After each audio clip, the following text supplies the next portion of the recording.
The Magic the Gathering unofficial audiobooks podcast is presented by Wong Woods Disc Golf Course in Buda, Texas. Wong Woods is hosting a fundraising tournament Saturday, February 4th, 2023, and is raising funds to make the course permanent. The proceeds will go to securing permanent baskets and tee boxes. You can see more by joining the Facebook group, Wong Woods. That's W-O-N-G Way Woods. Also, if you can't make the tournament, you can still help by purchasing an official, custom-stamped Wong Woods mint disc. For $22, it'll be shipped anywhere in the U.S., and you may land yourself an Unfinity Full Art Land. And international disc golfers, please send a message via Facebook. But that $22 will all go to helping the course get finalized. Once again, for any Texas listeners, Saturday, February 4th, behind Buck's Backyard in Buda, the Wong Woods fundraising disc golf tournament. And the rest of you disc golf fans, join the Facebook group, Wong Woods, and get your disc today. You can find a link in the show notes, and you can see the discs on the show Patreon page. Wong Woods, where the river is imaginary, but the OB is not. Welcome back into the Magic the Gathering unofficial audiobooks podcast, presented by Wong Woods Disc Golf Course in Buda, Texas. I'm Phil Dawson, your humble narrator. I apologize for the delay in episodes. We hit the holiday season here, and it has been most excellent. I finally got to see my brother and his family as they came to Japan to visit, and it was simply incredible. I loved showing them around and meeting his kids and playing with them. It was so fun. If you want to see some of the stuff we did, you can follow along. Instagram at Phil in Sendai. It was just a blast, and I talk more about it on the Patreon as well.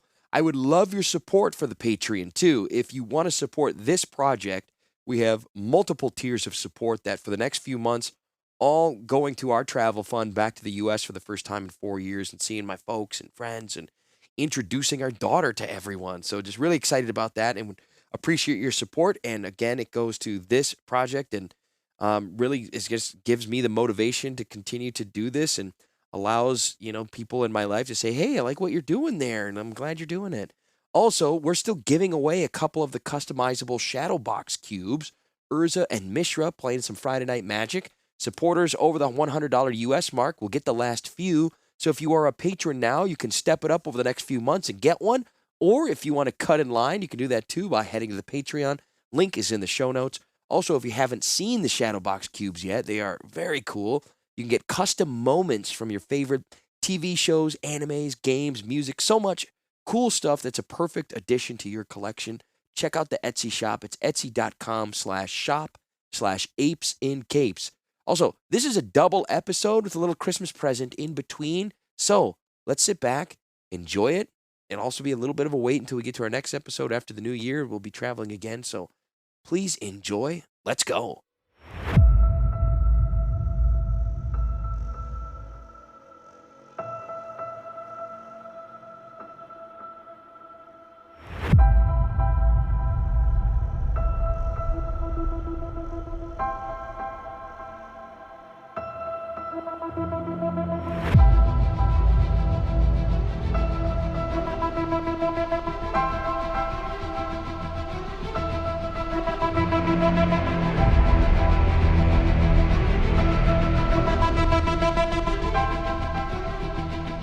Chapter 9.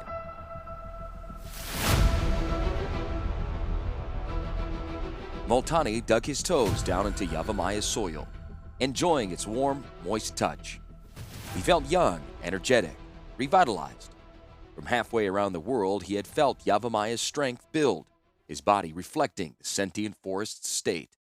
As older trees fell to make room for newer growth, his own limbs grew more supple and strong.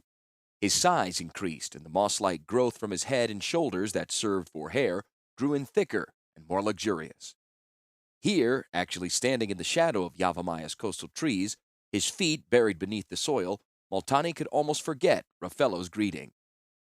"Yawgmoth welcomes you," he'd said as the weatherlight had come around. To hear the words spoken, even as Yawgmoth's greeting was made known to his own mind, felt strange to the nature spirit. It was unsurprising that Yawgmoth had initiated contact with Raffellos. In the absence of Multani, what other way could the forest and the Llanowar elf directly communicate? Through the dual greeting, the nature spirit felt the forest's casual use of the elf, its hold over him, and the elf's uncertain knowledge of its own place. Multani also sensed that Yawgmoth had relied on Raffellos for some time now to also act as its voice, an ability the sentient forest had apparently grown to miss in the 73 years since Multani had last been called home. In that time, Yawgmoth had also stepped up its accelerated mulch cycles. Even within the less dense coastal forests, the creaking sway and final limb-tearing crash of falling trees never quite ended these days. It would fade as a distant tree toppled, and then rebound as a nearer growth bent to Yawgmoth's will.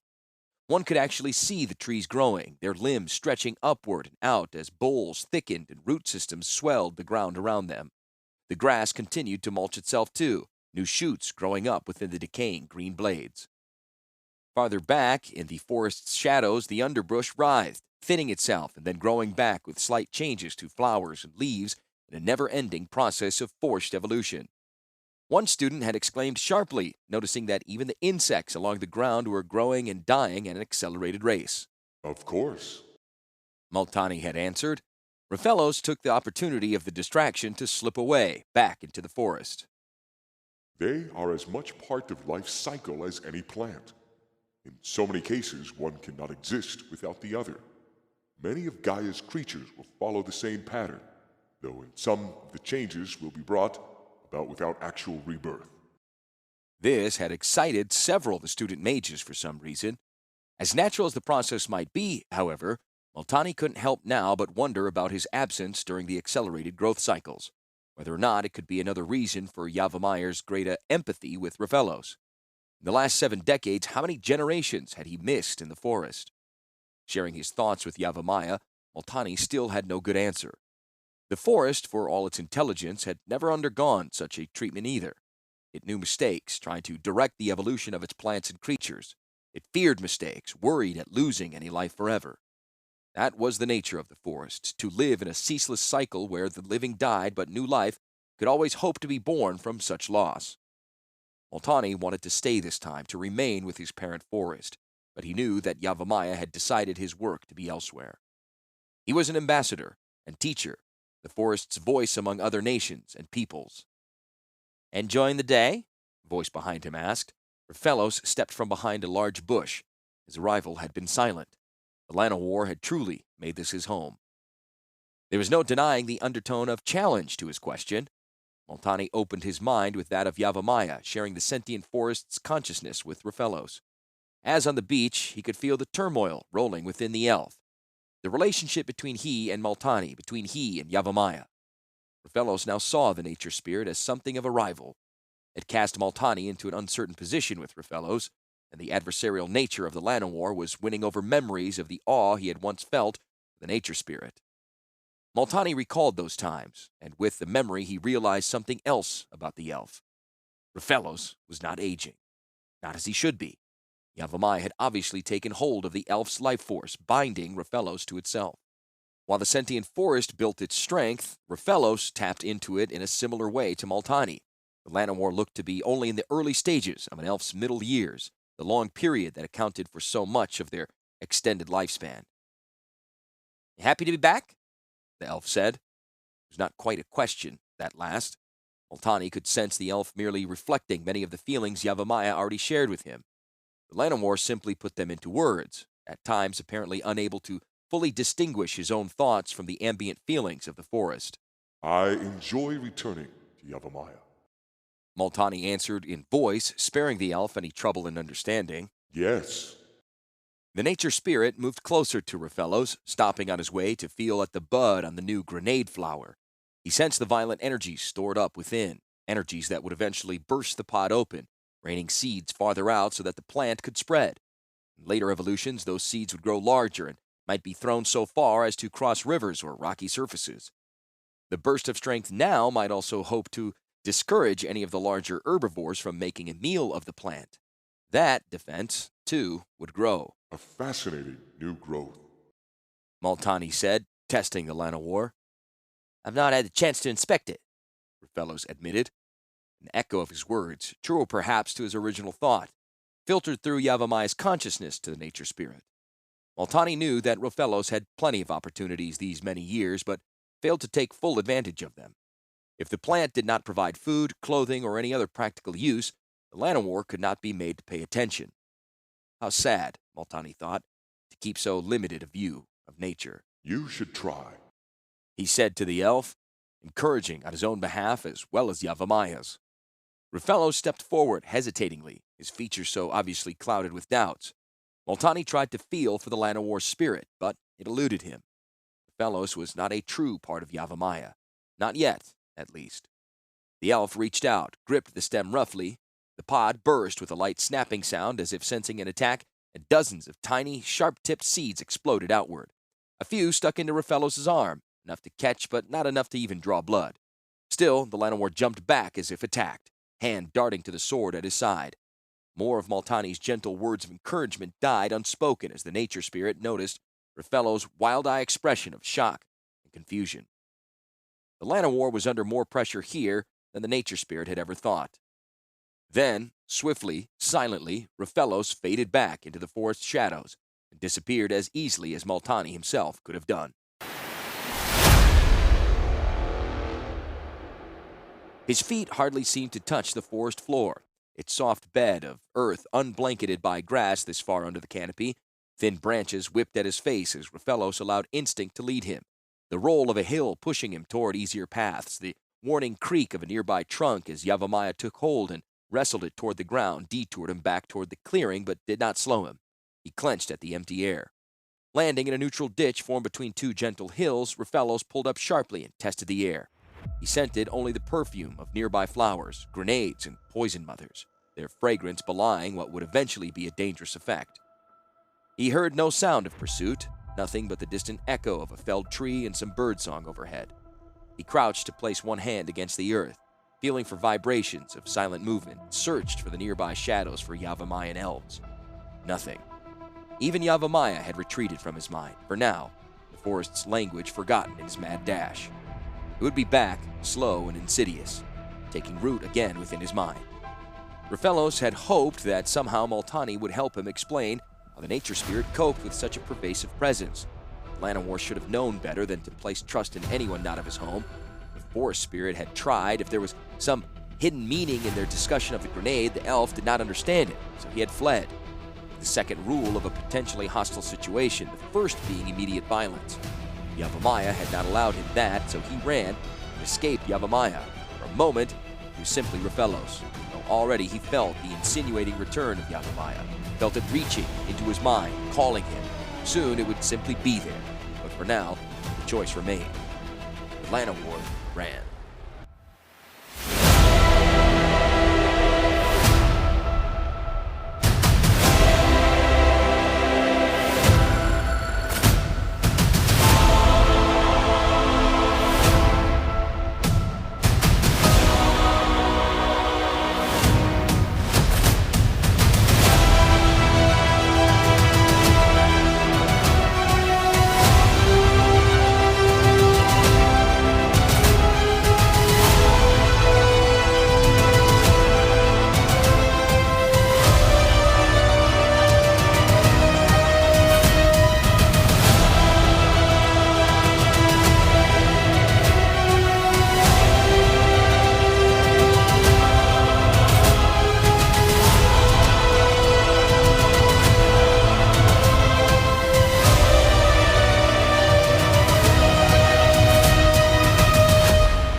Mage Master Baron here for Baron's Bolts, the #1 breakfast cereal at Tolaria Academy. Wake up and start your day off right with Baron's Bolts. Frosted whole grains to give you the energy you need, plus just the right jolt of marshmallow lightning bolts and hourglasses. Feel the power of a bolt-tastic breakfast. Baron's Bolts. But don't just take my word for it. I love Baron's Bolts. I say it every day. Thank you, Khan. And of course, even our headmaster loves them. You're kidding, right? This is some sort of joke? Baron, I'm literally being attacked by negators, and you here hawking Brefkist cereals? Did you say Brefkist? Did I say what? Brefkist. I think you said Brefkist. What? No, I said breakfast, and the fact is, I don't eat breakfast. I don't need to eat. I don't get hungry. I have no need for Baron's Bolts. another satisfied customer. And don't just think mage masters, artifact golems, and undying planeswalker that enjoy a sugary blast in the morning. Well, well, what do we have here? See, even our Phyrexian friends love Baron's Bolts. Baron's Bolts, feel the power of a bolt-tastic breakfast. Frosted grains, marshmallows, and I'm being told it's the only breakfast cereal with garlic. Wait, what? Garlic? Who added garlic? I did, before I left. Damn you, Gatha. Damn you. The only breakfast cereal with garlic. I can't do this. I'm sorry. I thought it was going to be fun, but it's getting... Don't forget about me, Mage Master Baron. Young Harbin? Seriously, what are you doing here? That's right, I'm back. I love a big sugary rush before playing on an ornithopter. No, Harbin, you're not back. You've been gone for a millennia, like 3 books. We don't even know each other, so this is just absurd. My dad is Urza Planeswalker, I think. Okay, this is what we're doing? I'm done. I'm gone. I'm not doing this. Don't do this again, please. I love breakfast. Bring me Baron's Bolts. The Magic the Gathering Unofficial Audiobooks podcast is presented by Wong Woods Disc Golf Course in Buda, Texas. Wong Woods is hosting a fundraising tournament Saturday, February 4th, 2023, and is raising funds to make the course permanent. The proceeds will go to securing permanent baskets and tee boxes. You can see more by joining the Facebook group, Wong Woods. That's W-O-N-G, Way Woods. Also, if you can't make the tournament, you can still help by purchasing an official, custom-stamped Wong Woods mint disc. For $22, it'll be shipped anywhere in the U.S., and you may land yourself an Unfinity Full Art Land. And international disc golfers, please send a message via Facebook. But that $22 will all go to helping the course get finalized. Once again, for any Texas listeners, Saturday, February 4th, behind Buck's Backyard in Buda, the Wong Woods fundraising disc golf tournament. And the rest of you disc golf fans, join the Facebook group, Wong Woods, and get your disc today. You can find a link in the show notes, and you can see the discs on the show Patreon page. Wong Woods, where the river is imaginary, but the OB is not.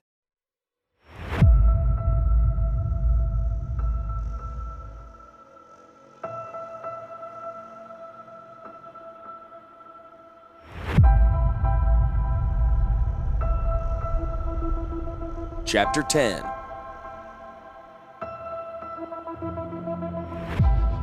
A large fire blazed over the hearth in Gatha's main laboratory, holding at bay the freezing air outside. Snow drifted against the northern window, protected by stone and shadow far longer than the drifts that had begun to melt last week with the thaw. The labs smelled of smoke, but were otherwise kept spotless by the slaves assigned to Gatha. The slaves were a courtesy of the more influential warlords who were in the mage's debt. Keldons always paid a debt, whether for good or ill. So far, in better than 40 years of experimentation, Gatha had balanced out the good over the ill. It was not that he hadn't made mistakes, just none lethal to date. It was a simple matter of counterbalance. If he made an enemy of a warlord, he simply had to befriend a more powerful one. As he'd noticed early on, the pecking order was well established in Keld. Body language could tell you at a glance who was dominant between any 2 warlords and any 2 doyen, except that those positions could change at any time through design or simple misfortune. Gatha knew that one of these days he might choose wrong, but that was something to worry about later. When it happened, not now. Now was for his work. The voices of his slaves rose in the hall, interrupting him as he placed a tray of Kolos muscle on the table and reached for the sampling tweezers. There was a heavy thud, no doubt the body of one of them hitting the wall, and the door was thrust open. Trog stomped into Gatha's lab, kicking snow and mud from his thick leather boots. 7 feet plus, the Keldon dwarfed the mage by a good 16 inches and over 100 pounds. Immune to such size differences anymore, Gatha did not flinch from the hard stare. He scowled at the interruption to his work, but nodded for a slave to remove the tray he had been about to sample from. There'd be no work while Trog remained inside. The Keldon grabbed one of the chairs near the fire and pulled it farther back into the room, away from the warmth. He sat, then nodded toward the hearth.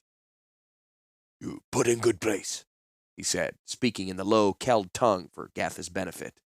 It was a language relying more heavily on words, fit for ordering around slaves and non-warrior Keldons. He pointed to the ripped standard that hung down from the large iron spike driven in between the mortared stones.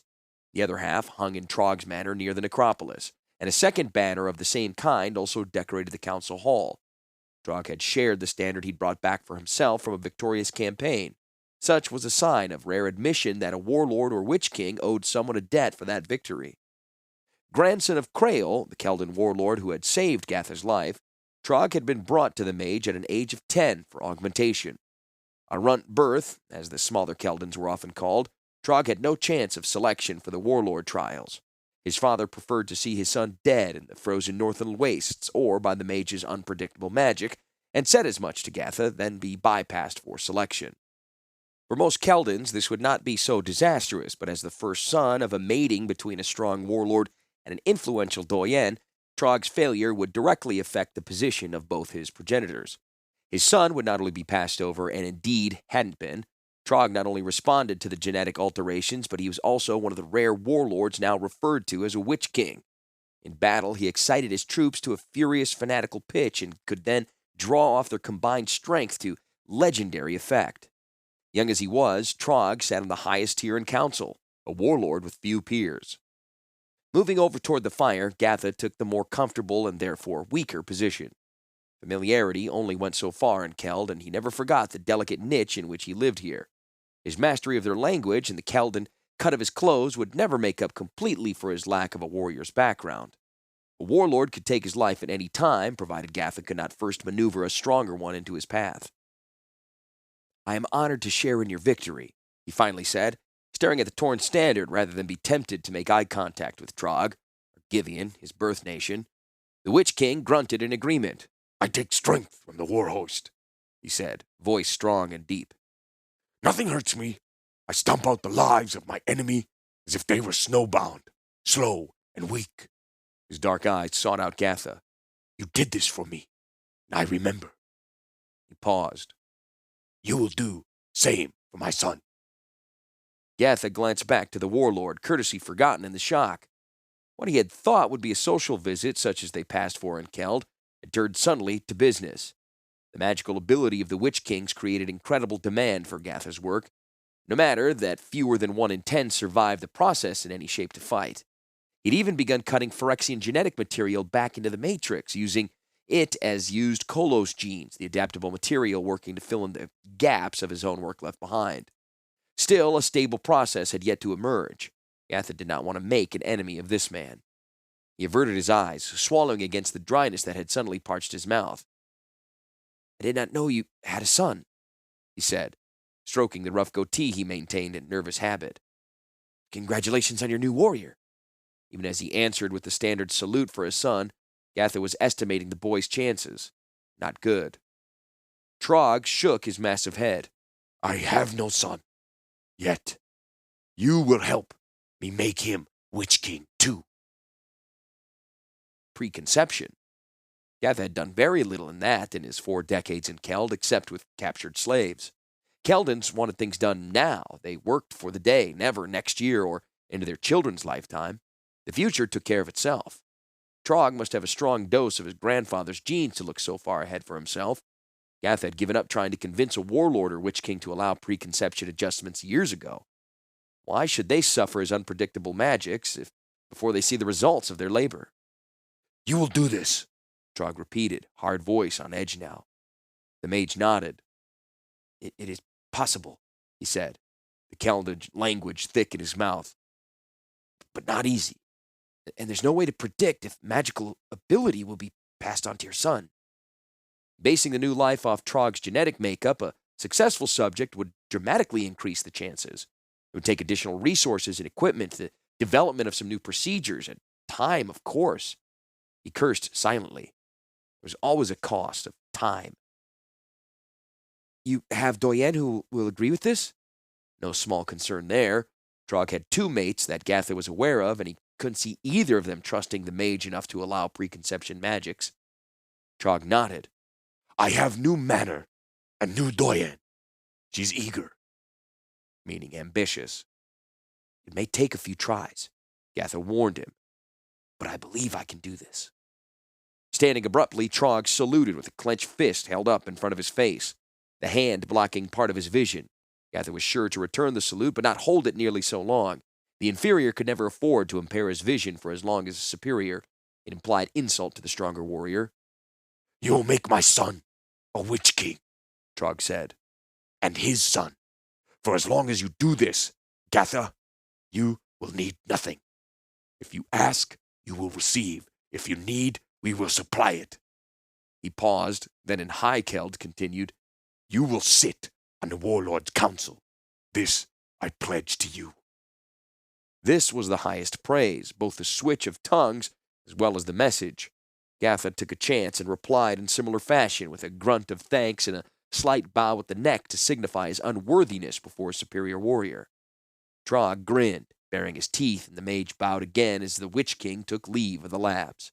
The strength fled his legs, and Gatha stumbled for a chair, an impressive pledge Trog had made him, though Gatha knew it would be a false promise. No one sat in the presence of the Warlord's Council atop the necropolis. However, with a Witch King and a Keldan warhorse at his back, Gatha would never fear for his life again. It would never want for anything again. That was power the mage knew how to spend. Labs to rival Tolaria? Done. The Tolarian Academy itself? Done. Baron's head on a Keldan pike? Done. The future was opening up before him. Gatha only had to seize upon the course he favored.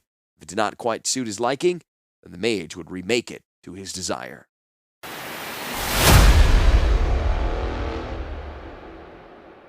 I don't like it, Urza. Baron threw the pages of material down onto his desk. They spread across the marble slab top, a few sheets drifting to the floor with a whispered flutter. I curtailed Gatha's work because it represented a danger to mortality as well as the lives of his subjects. His defection proved that he was never to be trusted. Though you later defended his right to leave. Now he's set up his own labs with one of our minor eugenics matrices? Baron rocked back in his chair, shaking his head, voice plaintive. Urza, I wanted him stopped, not sent loose on Dominaria. The planeswalker stood on the other side of Baron's large desk. He appeared the Urza of his youth again, years numbered in the teens instead of the thousands. His seamless face was too serious and intense for his apparent age. It's not as if the Keldans are suffering him involuntarily, the walker said. They gave him a home and labs because they want what he's offering. They've practiced selective breeding and magically enhanced evolvement for far longer than you or I, Baron. Why debate their choice, especially when it gives us the chance to observe such useful events? Baron rubbed at his eyes, red and scratchy from late nights at work. He stood, fingers sifting among the loose pages that had spread over the desk until finding one of the rough sketches Urza had provided. There, Baron said, drawing the page out from the others. Have their breeding cycles ever turned out something like that before? Roughly man-sized, the creature was a misshapen excuse for a Keldan, monstrous in size with an exaggerated bone structure that hunched it over and built an almost dome-like carapace across its broad back. Sexless, had malformed hands and feet with webbing between what few fingers and toes had formed. Bony barbs protruded from its heels and elbows. Urza shook his head, his appearance aging a few years as Baron cut into his excitement. We've had similar catastrophic failures here on Tolaria, he said. I think that one was from Gatha's cutting Kolo's genes into the eugenics matrix. That thing was not born from a faulty experiment, Baron said, exasperated that Urza would compare the two programs. That was created out of a living being in retroactive manipulation, something we've never done except when Gatha broke the guidelines. Urza slammed an open palm down against Baron's desktop. It is possible. He has created from understrength subjects viable warriors worthy of the high criteria Keldans hold for warlord selection. He sat back into a chair, calming himself, obviously by force of will. Baron, I'm not saying we should adopt Gatha's methods, but they might be used to temper our own. What if they would allow us a higher success rate? No radical mutations, but simply to nudge and guide a subject into the pattern we tried to establish prior to conception. Preventative therapy, Baron. As much as he wanted to resist the idea, Baron could not help considering it.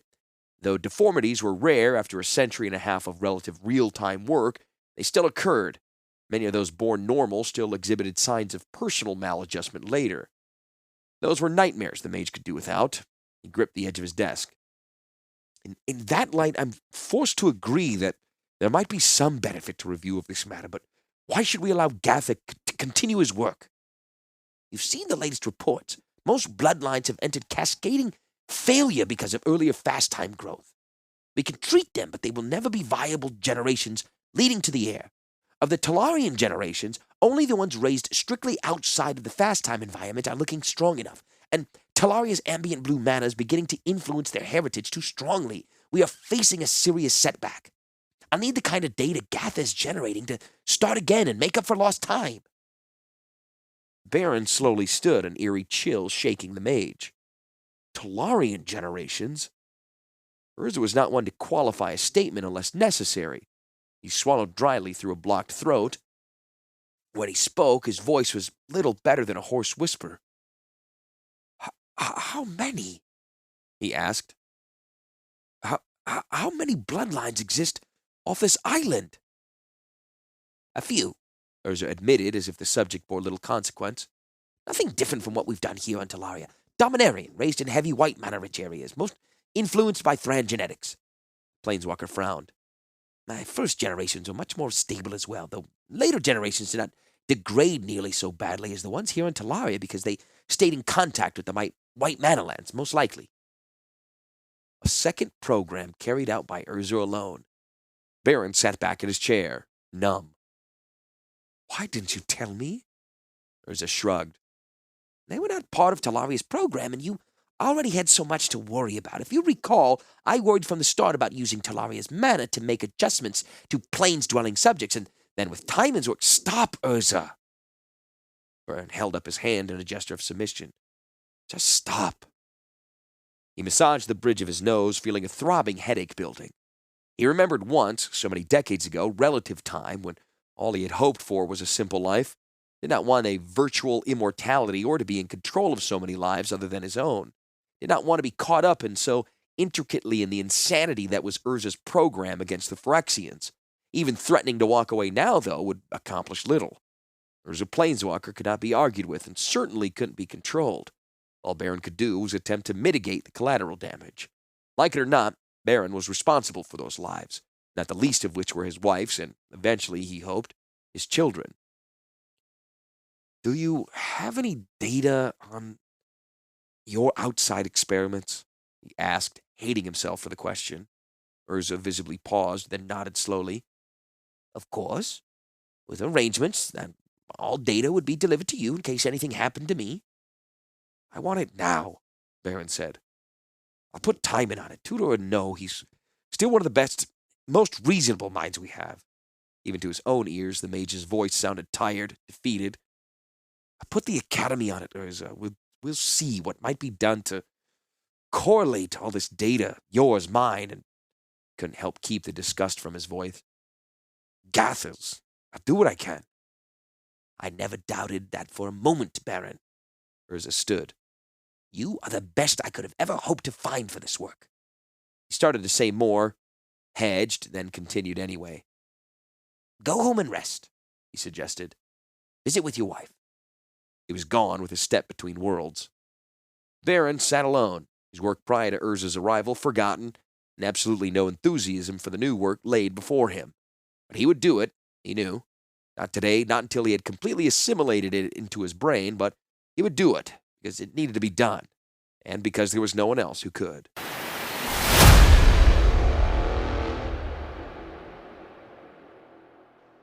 Timon met Baron on the hill overlooking the colony, a small hamlet of bloodline subjects who had moved to this far corner of the island to distance themselves from the Academy and the project into which they had unwillingly been born. A few people were in evidence, a couple still bearing evidence of the Bloodlines' legacy.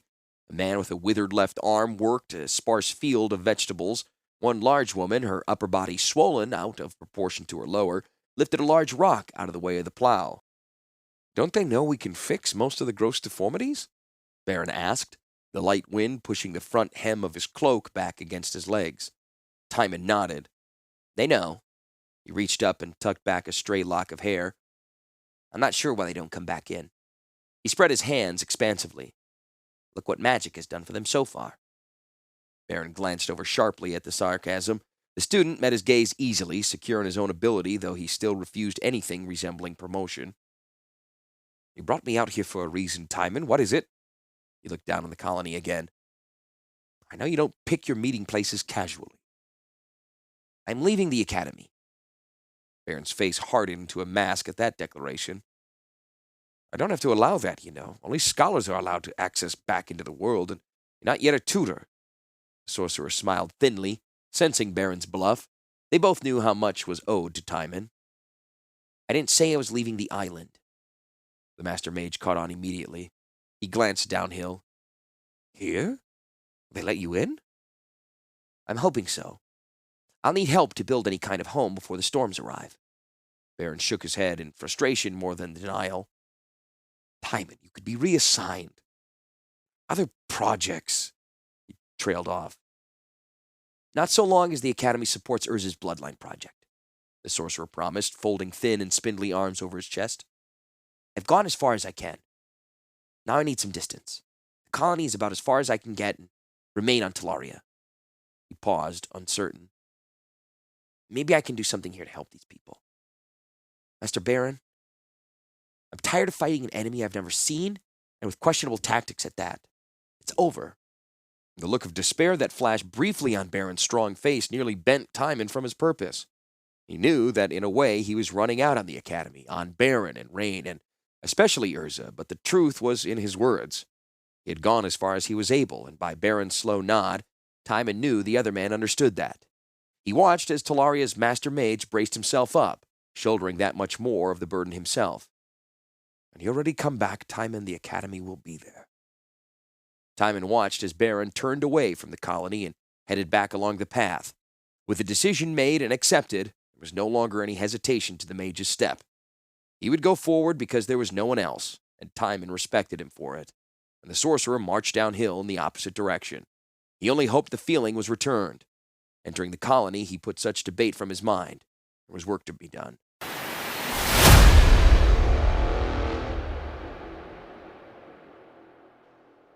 Urza's lab holding the Thran eugenics matrix was one of the most secure sites on Tolaria. 2 chancellors were required in attendance for any work. No one adjusted the complex machinery except Urza or Baron. Rain stood near the device, cradling a massive leather-bound volume in her arms, her husband next to her. Making her place in the Thran tome, she studied the intricate artifact. A complex design built from delicate-looking components of Thran metal, it lasted underground over many millennia awaiting Urza's discovery. The matrix also had a touch of magic to it, very rare to find in Thran artifice, and in Urza's belief, an inadvertent addition. In all probability, the Walker had once said to an assemblage of scholars, the Thran never realized the significance of magic, and so even they did not know exactly how the eugenics matrix worked. If that was supposed to make them feel better for their tampering in a science they only half understood, it failed to do so. Rain was one of the more straightforward work of artifice, clear, established relationships of predictable results, yet the order of accomplishments of the Thran Empire suggested greater understanding than Urza suggested. Rain couldn't be sure that the Planeswalker was correct in his theory. Can it be done? Baron asked, impatient and unable to help the question. Rain glanced up, sighed a frustrated breath. She gathered up her long, dark hair with a quick twist around her hand and tossed it over her shoulder, then bent back to her task. 30 generations? The mage whispered, shaking his head and pacing off to one side. Rain sensed her husband's weariness and wanted to console him, but she also needed to concentrate on the work at hand. She hadn't seen Baron so despondent since the day Karn's memory had been capped. She certainly understood his concerns. Newly promoted to Chancellor herself, one of the administrative leaders of the Academy now, as well as a head scholar of artifice, she had reviewed the final results from Timon's research. It would take approximately 30 generations to approach the empathic mixture Urza required of the heir to his legacy. Better than 600 years. It all had to be in real time. No more shortcuts could be taken, not in the actual rearing of bloodline subjects, and all needed to be raised off of Tolaria in virtually uncontrolled experiments. In the end, who could be sure that the empathic mixture would produce an heir with the exact qualities Urza desired? The person he wanted was strong and willful, with as much empathy for the enemy as for the world of Dominaria itself, the ability to understand and so defeat the Phyrexians without turning to their dark purposes. Rain set the large tome on a nearby table and allowed it to fall closed with a quick, dry ruffle of pages and a heavy slap from the binding. She breathed a heavy sigh, rubbing at her temples as if trying to massage into place within her mind all the information she had just absorbed. Baron was back at her side in 3 quick strides. "Can it be done?" he asked. She smiled wearily at his impatience. "Never bet against Thran Artifice," she said. There wasn't much they apparently couldn't accomplish. She placed one hand on the tome. "I even found some references to the idea of binding Artifice with flesh on the most basic cellular level. I wonder if that remained theory." Her husband shook at that thought. "Having seen the monstrosities of Artifice bonded to flesh, I can only imagine the horror of Artifice blended with flesh." Frightening shadows stirred at the back of Rain's mind. Still, the thought would not let go. There was potential there. "We only want to be able to make subtle alterations to a living being," Baron said, as if reminding his wife of their current goal. "But they'll have to be applied throughout the entire biological system to prevent genetic rejection from causing rapid breakdown." This was a vague way of saying that a change must seem to be naturally present from birth to prevent what could be a terrible death. Rain nodded, her eyes dark with the strain of reading into the late hours. She glanced around, suddenly uncomfortable to be in one of Urza's workshops. "I think we can do this," she said, "and with greater effect than Gatha's crude experiments, since we'll rely more on the precision of Artifice over his unpredictable magics." She looked to Baron with a frank openness. "The question is, should we?" "A question I ask myself every day, my love," Baron answered after a moment's pause. "But after learning from Moltani and others about Yawgmoth's forced evolution, Urza believes more firmly than ever that we're on the right track, as if our work here reflects nature's own course. Urza will proceed with or without the Academy's assistance." Rain glanced over at the Thran Matrix, the ancient artifact so compact and precise and utterly devoid of malice or empathy. That would come from its user. "I believe it would be better with," she said. With that, Baron simply nodded.